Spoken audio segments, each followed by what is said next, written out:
Pakistani gangster Shahzad Bhatti ગેંગના સભ્ય અને પંજાબ રાજ્યના ગ્રેનેડ સ્મગલિંગ કેસમાં વોન્ટેડ ઇસમની ધરપકડ કરતી ગુજરાત એટીએસ તથા બનાસકાંઠા એસઓજી ગુજરાત એટીએસ દ્વારા દેશભરમાં ઓપરેટ કરતા ઓર્ગેનાઇઝ ક્રાઇમ નેટવર્ક્સ પર સતત નજર રાખવામાં આવી રહેલ છે, જે દરમિયાન પંજાબ પોલીસ દ્વારા એટીએસ ગુજરાતને તેઓ દ્વારા દાખલ કરવામાં આવેલ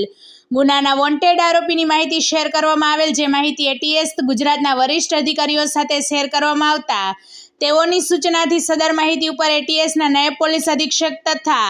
વર્કઆઉટ કરતા જાણવા મળેલ કે વોન્ટેડ આરોપી બિક્રમજીતસિંહ સન ઓફ કશ્મીરસિંહ છે, જે હાલ ડીસા ખાતે એક ધાબામાં છૂટક મજૂરી કામ કરી રહેલ છે. જે બાદ વરિષ્ઠ અધિકારીઓની સૂચના મુજબ પોલીસ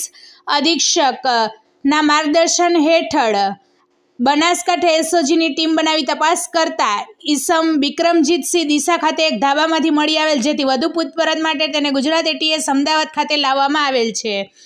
એટીએસના પોલીસ ઇન્સ્પેક્ટર દ્વારા મજકૂર બિક્રમજીતસિંહની પ્રાથમિક પૂછપરછ કરતા જાણવા મળેલ કે ઉપરોક્ત આરોપી શહેજાદ ભટ્ટી તથા આબિદ જટ સાથે મળીને ગ્રેનેડની સપ્લાય તથા સુરક્ષા સંસ્થાઓના એકમો ઉપર ગ્રેનેડ મારફતે વિસ્ફોટ કરવાનું કામ કરાવતો હતો. ઉપરોક્ત આરોપી પંજાબથી દૂર રહી શહેજાદ ભટ્ટી અને આબિદ જટ સાથે પંજાબના સ્થાનિક માણસોને ગેંગમાં જોડતો અને શહેજાદ ભટ્ટી અને આબિદ જટની સૂચના મુજબ પોલીસ સ્ટેશનો તથા અન્ય સુરક્ષા દળના એકમો ઉપર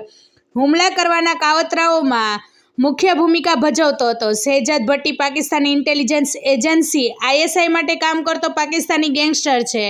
જે ભારતના પંજાબ રાજ્યમાં આઈએસઆઈ માટે આતંકવાદી પ્રવૃત્તિઓને અંજામ આપે છે, તેમજ સુરક્ષા એકમો, પોલીસ સ્ટેશનો અને ખ્યાતનામ વ્યક્તિઓ પર ગ્રેનેડ મારફતે હુમલા કરાવી રહ્યો છે. જે અંગે સ્પેશિયલ ઓપરેશન સેલ અમૃતસર ખાતે 3/4/2026ના રોજ ગુના રજિસ્ટર ભારતીય ન્યાય સંહિતા બીએનએસ કલમ 61(2) વિસ્ફોટક પદાર્થ અધિનિયમ 1908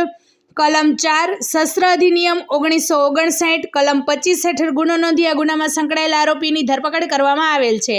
ઉપરોક્ત વોન્ટેડ આરોપી બિક્રમજીતસિંહ ઉર્ફે વિકી સન ઓફ કશ્મીરસિંહ રહેવાસી નંગલ પનવાલ અમૃતસર પંજાબનાઓની અટકાયત અંગે પંજાબ પોલીસને જાણ કરી આગળની કાયદેસરની કાર્યવાહી સારું તેને પંજાબ પોલીસને સોંપવા માટેની કાર્યવાહી હાથ ધરવામાં આવેલ છે. Bureau report, Ahmedabad. વધુ સમાચાર જોવા માટે અમારી યુટ્યુબ ચેનલને સબસ્ક્રાઇબ કરો અને અમારા ફેસબુક પેજ અને ઇન્સ્ટાગ્રામ પેજને ફોલો કરો.